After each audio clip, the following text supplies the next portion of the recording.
Brosserie de l'écrivain. On se retrouve pour une petite vidéo exceptionnelle parce que je voulais consacrer une vidéo entière à ceci. Je voulais vous parler d'un partenariat rémunéré que j'ai décroché pour cette année avec le Luftanger Club, avec qui pour qui j'avais déjà chroniqué un pulp l'année dernière. C'était leur tome 3.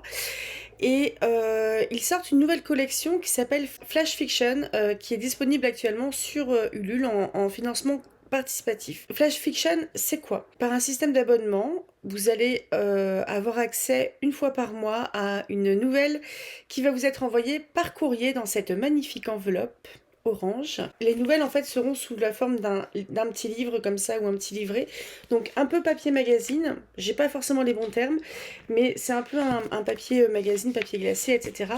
Avec quand même une super jolie couverture. On va rester sur une présentation un petit peu comme celle-ci, donc en colonne. J'ai l'obligation légale de vous dire que c'est un partenariat rémunéré.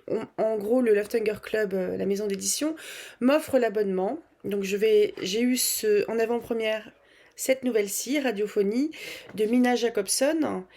Et je recevrai après, à partir du mois de février, j'imagine, les nouvelles une par une dans la boîte aux lettres, comme tout abonné. Via le lien en fait que je vais vous donner en barre d'informations qui mène à leur campagne Ulule, je peux avoir en fait un pourcentage sur un pourcentage de l'abonnement, enfin du prix que vous allez payer pour l'abonnement, qui va m'être reversé. Et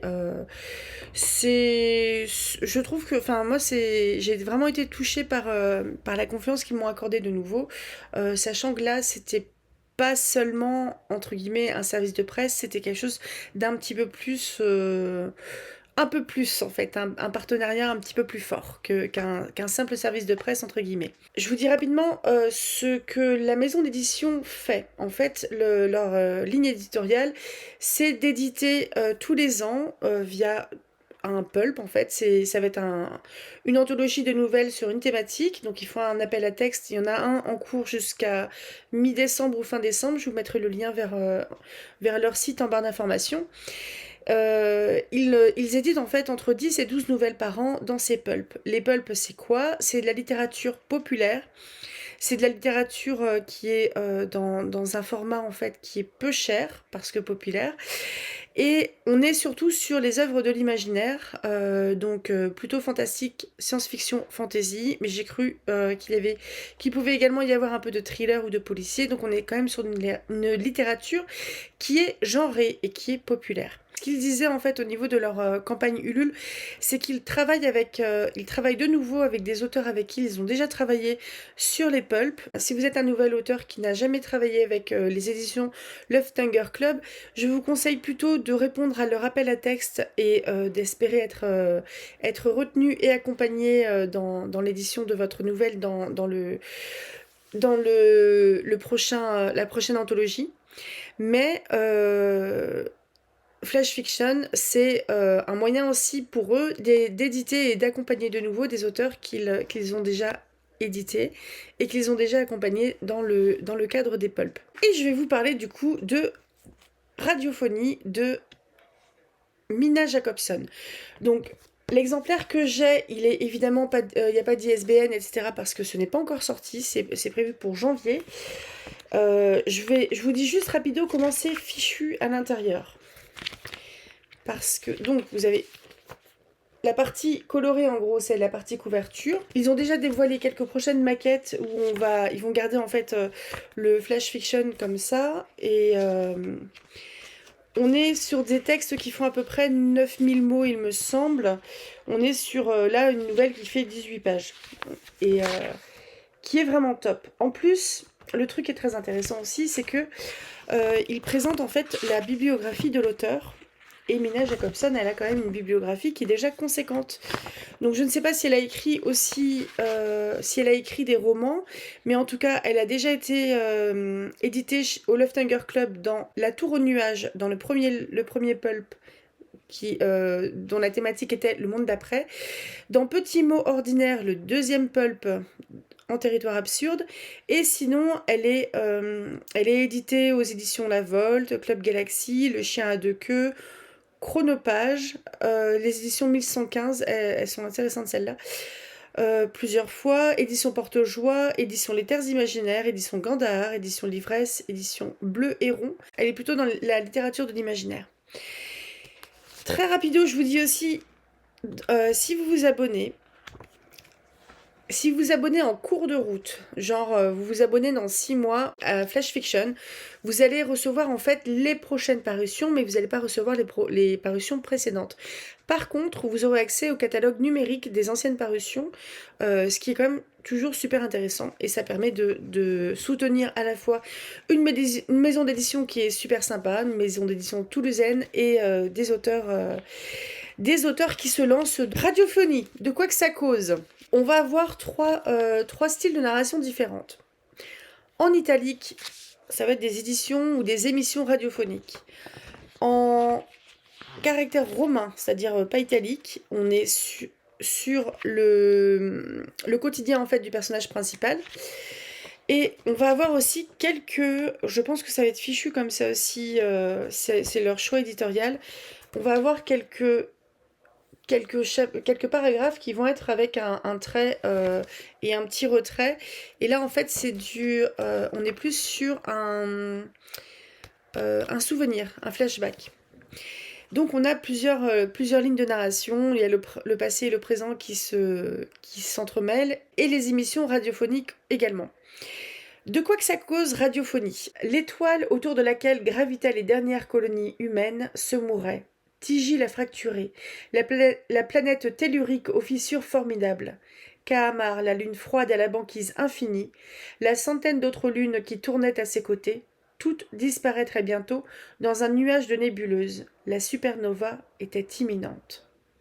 Et au milieu de tout ça, une vieille dame, une baleine et une émission radio mystérieuse. De quoi que ça parle donc? Je vais forcément être très succincte et parler surtout de thématiques assez larges pour pas vous dévoiler, pour pas vous gâcher en fait la surprise. Il y a un style d'écriture que j'ai vraiment vraiment aimé. Je suis rentrée très facilement dedans. J'étais en empathie avec le personnage, j'étais à fond dans ce qu'elle vivait. J'ai un peu les larmes qui me sont montées par moments, parce que c'est un texte qui est très touchant. Ça va parler, comme vous l'avez compris, de la fin d'un système solaire qui n'est pas le nôtre, mais sur lequel des colonies humaines perdurent. Et parmi ces colonies, il y a la lune Kahamar qui est habitée uniquement par Léandre, qui est une vieille femme âgée qui vit toute seule sur cette lune, dans un paysage de banquise, un petit peu désolé, et elle réussit en fait à ne pas perdre la tête, parce qu'elle communique un petit peu avec Calligram, son IA, son intelligence artificielle. Elle guette en fait le passage des autres lunes. Il y en a 3 ici, mais c'est une planète qui a des centaines de lunes. Et de temps en temps, quand elles se croisent, elles arrivent en fait à communiquer ensemble d'une lune à l'autre via les ondes radio. C'est une femme qui a quand même un passé et une histoire qui est touchante, qui est particulière.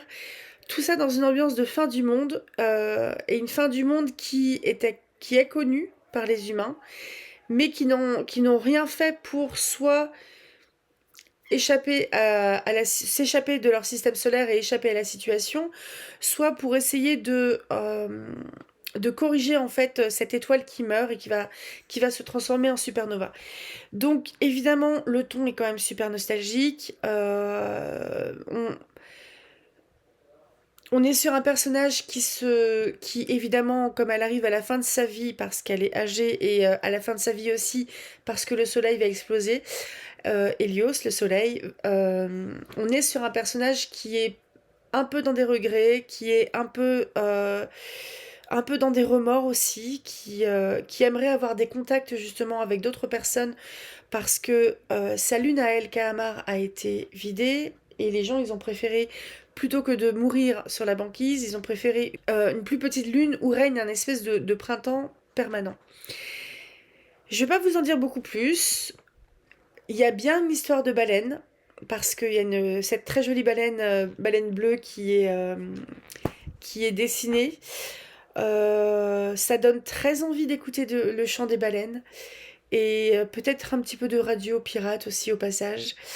C'est je trouve que c'est une nouvelle qui va pas mal nous interroger en fait euh, sur notre propre monde évidemment, parce que c'est aussi une des fonctions des littératures de l'imaginaire, c'est de faire un retour sur notre propre monde qui va pas forcément très bien non plus, et est-ce qu'on fait quelque chose pour que ça aille mieux, ou est-ce qu'on se met un peu la tête dans le sable en espérant que ça passe? Donc c'est une très belle nouvelle, et franchement chapeau, parce que c'est vrai que j'ai toujours une certaine petite réticence par rapport aux textes courts, parce que souvent je n'en ai pas assez, et même si j'en lis de plus en plus. Là en fait j'ai été parfaitement satisfaite de l'histoire, je trouve que elle se suffit.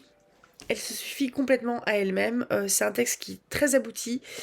Et bravo en fait aux éditions Loft Hunger Club et à Mina Jacobson pour ce texte qui est vraiment top. Donc je pense que c'est une autrice que je vais suivre. Je vous en dirai plus quand j'aurai trouvé autre chose. Je vous souhaite une très bonne journée, très belle soirée, et à tout bientôt pour d'autres contenus sur le Loft Hunger Club. À chaque sortie de nouvelles, donc tous les mois, à partir du mois de février je pense, mais je ferai des petits rappels d'ici là, je ferai un petit contenu spécifique pour le club, parce que je trouve que c'est une collection qui est une excellente idée, et je trouve, enfin, j'étais vraiment dans l'attente justement à la boîte aux lettres quand j'ai appris que le courrier était parti, comme une gosse en fait qui attend son petit cadeau. Donc j'espère que vous serez dans cet état-là aussi, à guetter votre boîte aux lettres et les jolies enveloppes orange. Très belle journée à vous, à tout bientôt. Au revoir.